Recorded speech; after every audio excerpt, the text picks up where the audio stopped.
Pour toi, une personne, vraiment, je veux que tu donnes ce conseil-là vraiment de manière claire et tu expliques un peu comme tu fais souvent, comme tu fais depuis tout à l'heure. Une personne qui est en location, qui a son premier contrat CDI à la qu'il a signé. Pour toi, tu conseilles quoi? Tu lui conseilles d'acheter un bien comme sa résidence principale au début ou un bien qui mettra en location?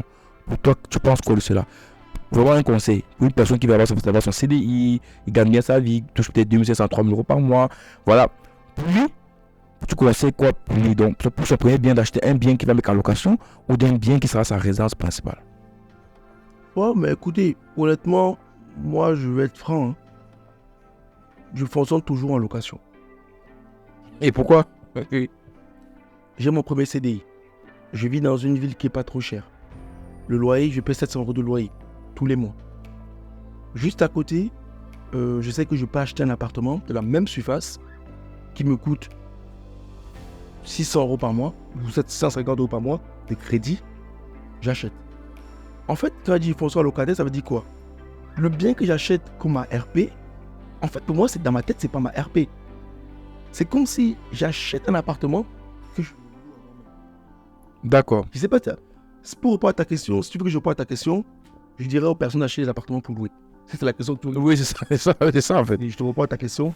Pour moi, les personnes qui ont le premier CDI, qui veulent entrer à l'immobilier, au lieu de payer une maison où ils vont vivre dans un RP, je le conseille plutôt de payer une maison pour louer, si tu veux, ou un appartement pour louer.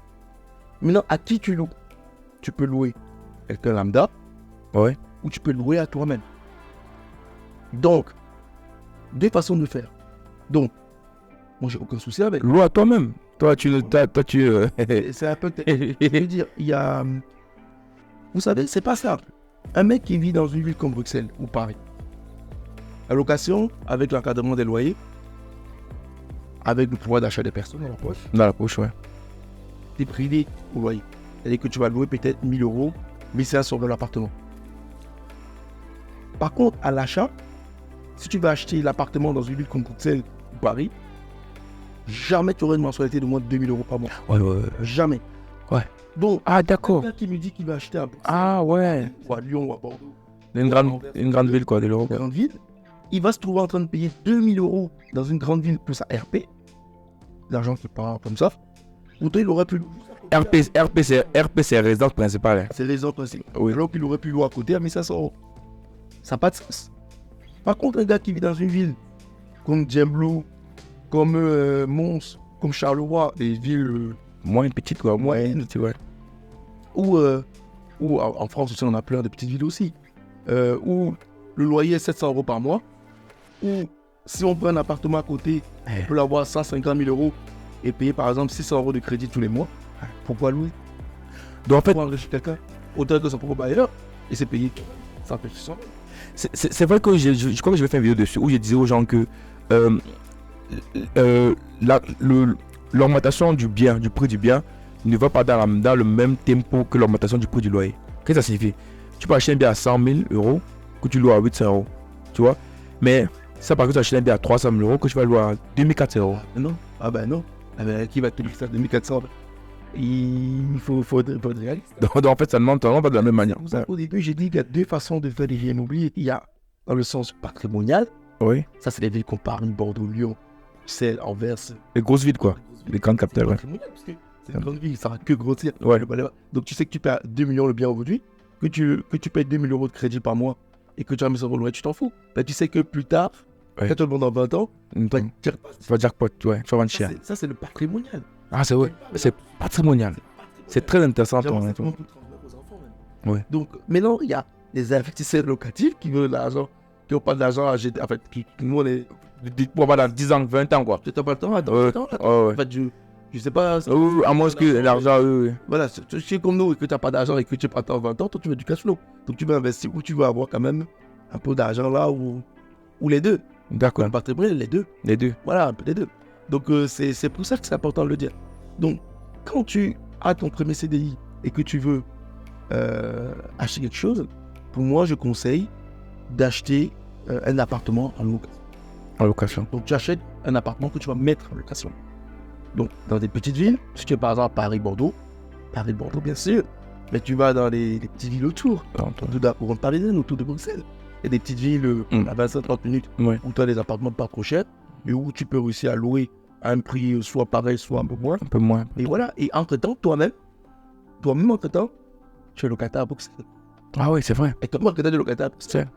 Et à un loyer bas. Bas, oui. Par rapport à ce que tu aurais acheté. Acheté dans le... Ah oui. J'ai acheté à Bruxelles. J'ai acheté à Bruxelles, ouais. J'ai acheté à Bruxelles, ouais. Tu prends pas mieux là-bas. Au prix là, ouais. Ouais. Tu vis là-bas avec ton locataire.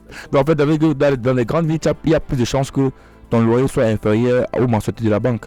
Dans les grandes villes, il y a plus de chances que le loyer soit inférieur aux mensualités de la banque que dans les petites villes. Je veux le cache-feu, quoi. D'accord. Carrément. Donc, autant vaut mieux être locataire dans cette ville-là, à moins que tu aies un objectif patrimonial. Et à ce moment-là, tu dis, bon, ok, moi, j'ai une. D'accord. Mais pour répondre à ta question. D'accord. Bon, vous savez, dans l'immobilier, il y a tellement de choses qu'on peut parler. On peut parler même d'une heure, 2 heures. C'est un sujet qui est tellement long. Mais pour ne pas trop tarder, pour conclure, toi, pour une personne qui veut faire l'immobilier, parce qu'il y a des débutants, hein, vraiment, c'est beaucoup plus des débutants, les personnes qui se lancent.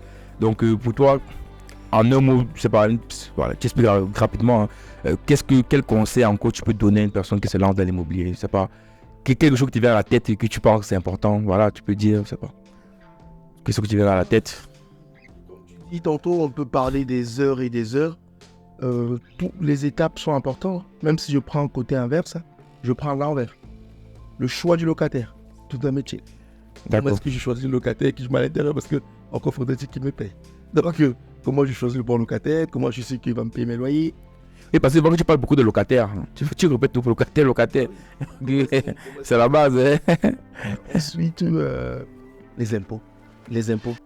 Il faut savoir qu'un pays comme la France, les revenus locatifs, je parle, en France, les revenus locatifs sont taxés avec le taux d'imposition de la personne. En France, on a des taux à 11, 30, 45, 51, pour ceux qui connaissent. C'est les marges des taux d'imposition. En Belgique, c'est pareil, il y a des taux en fonction de ton niveau de salaire. Donc, si tu as un gars qui est taxé en fonction de ton revenu de salaire à 30%, par exemple, tous tes revenus locatifs que tu vas avoir vont être déjà taxés à 30%. D'accord. Mais le malheur, c'est qu'on ne s'arrête pas que là. Tu vas contribuer à la contribution sociale, ce qu'on appelle la CSG, qui est encore de 17,2%. C'est-à-dire que si tu es quelqu'un qui travaille, qui gagne 30, qui paye 30% de ses revenus déjà en marge d'imposition, donc plus c'est 17%, tu seras à 47%. C'est énorme.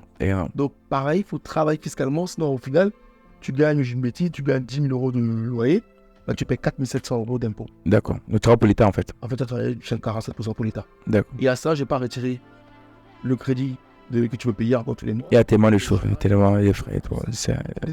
Donc, il faut travailler dessus. C'est pour ça qu'au départ du discours, j'ai dit la formation. Je m'arrête que là parce que...